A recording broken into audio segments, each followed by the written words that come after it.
நீங்க கொடுங்க, சிபிஎஸ் என்ன கொடுங்க. இப்போ ஜட்ஜி ஆகட்டும், டாக்டர் ஆகட்டும், எல்லாருமே ஆளுங்கட்சி பக்கம் தான் பேசுவாங்க. ஏன்னா அவங்க அந்த போஸ்டிங்ல இருக்கணும்ல. 2026 தேர்தல் களம் சூடு பிடித்திருக்கிறது.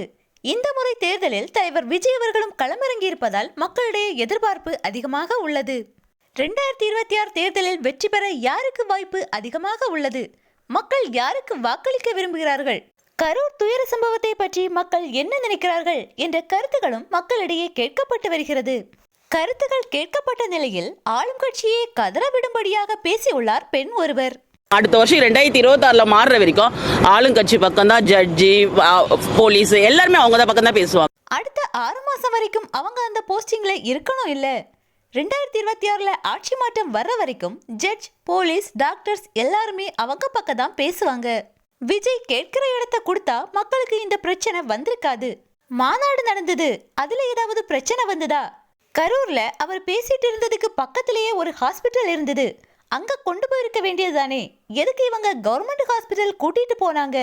கரூர் சம்பவத்துல பொதுமக்களை வச்சு அரசியல் பண்றாங்க, அவ்வளவுதான் சொல்ல முடியும்.